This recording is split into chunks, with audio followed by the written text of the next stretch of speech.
Ajaran Syekh Siti Jenar tentang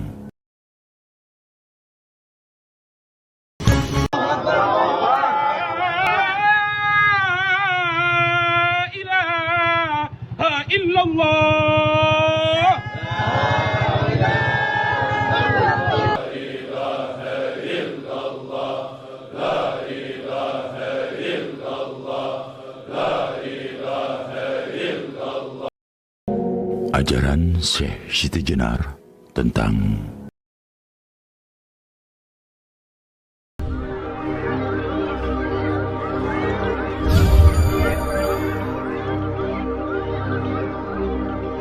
ajaran dan pemikiran Syekh Siti Jenar. Video ini disampaikan untuk menambah wacana dan referensi untuk memperkaya pemahaman, dan bisa juga untuk tujuan menambah perbendaharaan pengetahuan ajaran-ajaran Jawa semata. Soal benar dan salah ajaran beliau, kami mohon agar para penonton bisa arif dan bijaksana dalam alam kematian. Sebab di dunia ini banyak neraka yang dialami, kesengsaraan, panas, dingin, kebingungan, kekacauan, dan kehidupan manusia dalam alam yang nyata. Ke-73. Dalam alam ini manusia hidup mulia, mandiri, diri pribadi, tiada diperlukan lantaran ayah dan ibu. Ia berbuat menurut keinginan sendiri, tiada berasal dari angin, air, tanah, api, dan semua yang serba jasad. Ia tidak menginginkan atau mengharapkan kerusakan apapun. Maka apa yang disebut Allah ialah barang baru, direka-reka menurut pikiran dan perbuatan. Ke-74. Orang-orang muda dan bodoh banyak yang diikat oleh budi, cipta iblis laknat, kafir, setan, dan angan-angan yang muluk-muluk yang menuntun mereka ke yang bukan-bukan. Orang jatuh ke dalam neraka dunia karena ditarik oleh panca indera menuruti nafsu catur warna, hitam, merah, kuning, serta putih dalam jumlah yang besar sekali yang masuk ke dalam jiwa raganya. Ke-75. Saya merindukan hidup saya dulu, tatkala saya masih suci, tiada terbayangkan, tiada kenal arah, tiada kenal tempat, tiada tahu hitam, merah, putih, hijau, biru, dan kuning. Kapankah saya kembali ke kehidupan saya yang dulu? Kelahiranku di dunia alam kematian itu demikian susah payahnya karena saya memiliki hati sebagai orang yang mengandung sifat baru. Ke-76.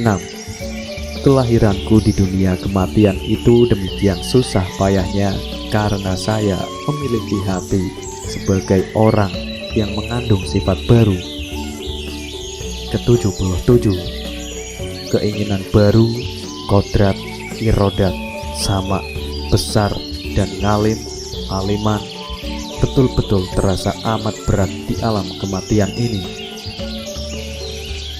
Ponco Pronowo Kudus, yaitu 5 penerangan suci, semua sifat saya, baik yang dalam maupun yang luar, tidak ada yang saya semuanya itu berwujud najis, kotor, dan akan menjadi racun.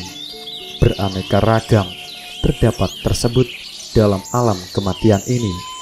Di dunia kematian, manusia terikat oleh panca indera menggunakan keinginan hidup yang 20 sifatnya, sehingga saya hampir tergila-gila dalam dan kematian ini. ke-78. Hidup itu bersifat baru dengan Ponco Indro. Ponco Indro ini merupakan barang pinjaman yang jika sudah diminta oleh yang mempunyai akan menjadi tanah dan membusuk, hancur lebur, bersifat najis. Oleh karena itu, Ponco Indro tidak dapat dipakai sebagai pedoman hidup. Demikian pula budi, pikiran, angan-angan, dan kesadaran berasal dari Ponco Indro tidak dapat dipakai sebagai pandangan hidup. Akal dapat menjadi gila, sedih, bingung, lupa, tidur, dan seringkali tidak jujur. Akal itu pula yang siang malam mengajak kita berbuat dengki, bahkan merusak kebahagiaan orang lain. Dengki juga akan menimbulkan kejahatan, kesombongan yang pada akhirnya membawa manusia ke dalam kenistaan dan menodai citranya. Kalau sudah sampai sedemikian parahnya, manusia biasanya baru menyesali perbuatannya. Ke-79. Apakah tidak tahu bahwa penampilan bentuk daging, urat, sungsum bisa merusak, dan bagaimana cara Anda memperbaikinya? Biarpun sembahyang 1000 kali, tiap harinya akhirnya mati juga. Meskipun badan Anda tutupi, akhirnya kena debu juga. Tetapi jika penampilan bentuknya seperti Tuhan, apakah para wali dapat membawa pulang dagingnya? Saya rasa tidak dapat.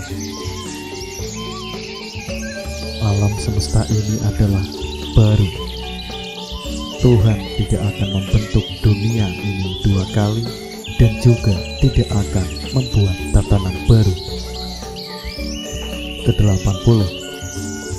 Mayat-mayat berkeliaran kemana-mana, ke utara dan ke timur, mencari makan dan sandang yang bagus dan permata serta perhiasan yang berkilauan, tanpa mengetahui bahwa mereka adalah mayat-mayat belaka yang naik kereta, dokar, atau bendi itu juga mayat, meskipun seringkali ia berwatak keji terhadap sesamanya. Ke-81. Orang yang dihadapi oleh hamba sahayanya duduk di kursi, kaya raya, mempunyai tanah dan rumah yang mewah. Mereka sangat senang dan bangga. Apakah ia tidak tahu bahwa semua benda yang terdapat di dunia akan musnah menjadi tanah? Meskipun demikian, ia bersifat sombong, lagi jongkak. Oh, berbelas kasihan saya kepadanya. Ia tidak tahu akan sifat-sifat dan citra dirinya sebagai mayat. Ia merasa dirinya yang paling cukup pandai. Ke-82. Di dalam kematian ada surga dan neraka. Dijumpai untung serta sial. Keadaan di dunia seperti ini menurut Syekh Siti Jenar sesuai dengan dalil Samarokandi. Al-Mayyit Bikrohi Fayajitu Kabillahu. Artinya, sesungguhnya orang yang mati menemukan jiwa raga dan memperoleh pahala serta neraka. Ke-83. Keadaan itulah yang dialami manusia sekarang. Demikian pendapat Syekh Siti Jenar, yang pada akhirnya Siti Jenar siang malam berusaha untuk mensucikan budi serta menguasai ilmu luhur dengan kemuliaan jiwa. Ke-84. Di alam kematian terdapat surga dan neraka, yakni bertemu dengan kebahagiaan dan kecelakaan. Di dipenuhi oleh hamparan keduniawian. Ini cocok dengan dalil Samarakanti, anal mayit bikutri wayajidu katibahu. Sesungguhnya orang mati itu akan mendapatkan raga bangkainya, terkena pahala surga serta neraka. Ke-85. Surga neraka tidaklah kekal dan dapat lebur, ataupun letaknya hanya dalam rasa hati masing-masing pribadi. Senang puas itulah surga, adapun neraka ialah jengkel, kecewa dalam hati bahwa surga neraka terdapat di akhirat. Itulah hal yang semata hayal, tidak termakan akal. Ke-86. Sesungguhnya menurut ajaran Islam pun surga dan neraka tidak kekal. Yang menganggap kekal surga neraka itu adalah kalangan awam. Sesungguhnya mereka berdua wajib rusak dan binasa. Hanya Allah zat yang wajib abadi, kekal, langgeng, dan azali. Ke-87. Sesungguhnya tempat kebahagiaan dan kemuliaan yang disebut swarga oleh orang-orang Hindu Buddha di dalam Islam disebut dengan nama Jannah, yang bermakna tempat sangat menyenangkan yang di dalamnya hanya terdapat kebahagiaan dan kegembiraan. Hampir mirip dengan swarga yang dikenal di dalam Siwa Buddha. Di dalam Islam dikenal ada 7 surga besar yang disebut Al-Ailin, Al-Firdaus, Al-Adn, Al-Na'im, Al-Khuld, Al-Mawa, dan Darussalam. Di surga-surga itulah amalan orang-orang yang baik ditempatkan sesuai amal ibadahnya selama hidup di dunia. Ke-88. Sementara itu tidak berbeda dengan ajaran Siwa Buddha yang meyakini adanya alam bawah, yaitu neraka yang bertingkat-tingkat dan jumlahnya sebanyak jenis siksaan. Islam pun mengajarkan demikian. Jika dalam ajaran Siwa Buddha dikenal ada 7 neraka besar, yaitu Sutolo, Wetolo, Toloto, Mohotolo, Sotolo, Otolo, dan Patolo. Maka dalam Islam juga dikenal tingkatan neraka, yaitu Jahanam, Hudhama, Hawiyah, Sakor, Jahim, Dalwail. Ke-89. Sebetulnya yang disebut awal dan akhir itu berada dalam cipta kita pribadi. Seumpama jasad di dalam kehidupan ini sebelum dilengkapi dengan perabot lengkap seperti umur 60 tahun, di situ masih disebut sebagai awal, maka disebut masyrik, yang maknanya mengangkat atau awal penempatan manusia serta genapnya hidup. Ke-90.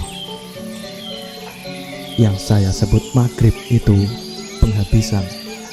Maksudnya saat penghabisan mendekati akhir, maksudnya setelah melalui segala hidup di dunia, maka sejatinya awal itu memulai, akhir mengakhiri. Jika memang bukan adanya zaman alam dunia atau zaman akhirat, itu semua masih dalam keadaan hidup semua. Ke-91. Untuk keadaan kematian saya sebut akhirat, hanyalah bentuk dari bergantinya keadaan saja. Adapun sesungguhnya mati itu juga kiamat. Kiamat itu perkumpulan, mati itu roh. Jadi semua roh itu kalau sudah menjadi satu, hanya tinggal kesempurnaannya saja. Ke-92, moksanya roh saya sebut mati, karena dari roh itu terwujud keberadaan zat semua. Letaknya kesempurnaan roh itu adalah musnahnya zat. Akan tetapi bagi penerapan makrifat, hanya yang waspada dan tetap yang bisa menerapkan aturannya. Di samping semua itu, sesungguhnya semuanya juga hanya akan kembali kepada asalnya masing-masing. Ke-93, ketahuilah bahwa surga dan neraka itu dua wujud.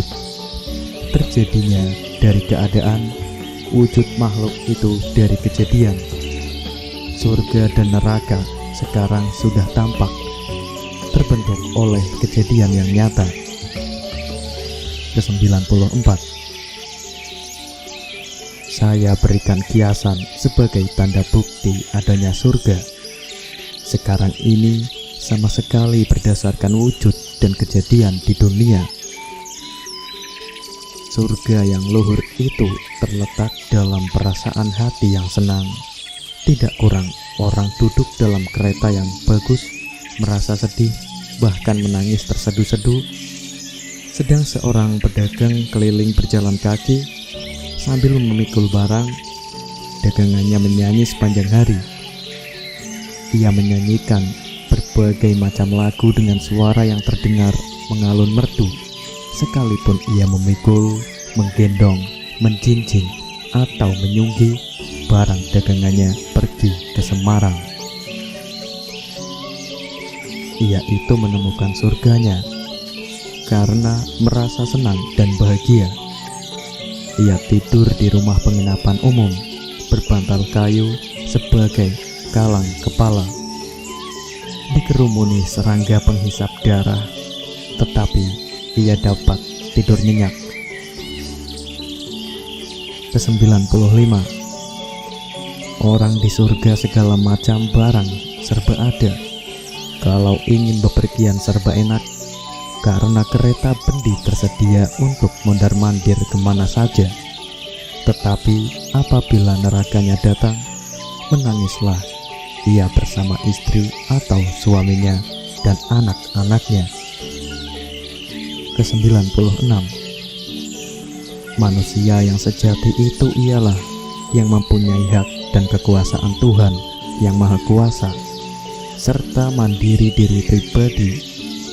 Sebagai hamba ia menjadi sukmo, sedang yang sukmo menjadi nyowo. Hilangnya nyowo bersatu padu dengan hampa, dan kehampaan meliputi alam semesta. Ke-97, adanya Allah karena zikir. Sebab dengan berzikir orang menjadi tidak tahu akan adanya zat dan sifat-sifatnya. Namun untuk menyebut yang manon, yaitu yang maha tahu, menyatukan diri hingga lenyap dan terasa dalam pribadi, ya, dia ya saya. Maka dalam hati timbul gagasan bahwa ia yang berzikir menjadi zat yang mulia. Dalam alam kelanggengan yang masih di dunia ini, dimanapun sama saja, hanya manusia yang ada, Allah yang dirasakan adanya waktu orang berzikir. Tidak ada jadi gagasan yang palsu. Sebab pada hakikatnya adanya Allah yang demikian itu hanya karena nama saja. Ke-98, manusia yang melebihi sesamanya memiliki 20 sifat. Sehingga dalam hal ini antara agama Hindu, Buddha, Jawa dan Islam sudah campur. Di samping itu, roh dan nama sudah bersatu. Jadi tiada kesukaran lagi mengerti akan hal ini dan semua sangat mudah dipahami. Ke-99, manusia hidup dalam alam dunia ini hanya menghadapi dua masalah yang sering berpasangan, yaitu baik buruk berpasangan dengan kamu, hidup berjodoh dengan mati, Tuhan berhadapan dengan hambanya. Ke-100, Orang hidup tiada merasakan ajal. Orang berbuat baik tiada merasakan berbuat buruk, dan jiwa luhur tiada bertempat tinggal. Demikianlah pengetahuan yang bijaksana, yang meliputi cakrawala kehidupan, yang tiada berusaha mencari kemuliaan kematian. Hidup terserah kehendak masing-masing. Ke-101. Keadaan hidup itu berupa bumi, angkasa, samudra, dan gunung seisinya. Semua yang tumbuh di dunia, udara dan angin tersebar di mana-mana. Matahari dan bulan menyusup di langit, dan keberadaan manusia sebagai yang terutama. Ke-102. Allah bukan Johor Manik, yaitu Ratna Mutu Manikam. Bukan jenazah dan rahasia yang gaib. Syahadat itu kepalsuan. Ke-103. Akhirat di dunia ini tempatnya. Hidup dan mati pun hanya di dunia ini. Ke-104. Bayi itu berasal dari desakan. Setelah menjadi tua menuruti kawan. Karena terbiasa waktu kanak-kanak berkumpul dengan anak. Setelah tua berkumpul dengan orang tua, berbincang-bincanglah mereka tentang nama sunyi hampa, saling bohong-membohong, meskipun sifat-sifat dan wujud mereka tidak diketahui. Ke-105. Takdir itu tiada kenal mundur, sebab semuanya itu ada dalam kekuasaan yang Murbawaseso, yang menguasai segala kejadian. Ke-106. Orang mati tidak akan merasakan sakit.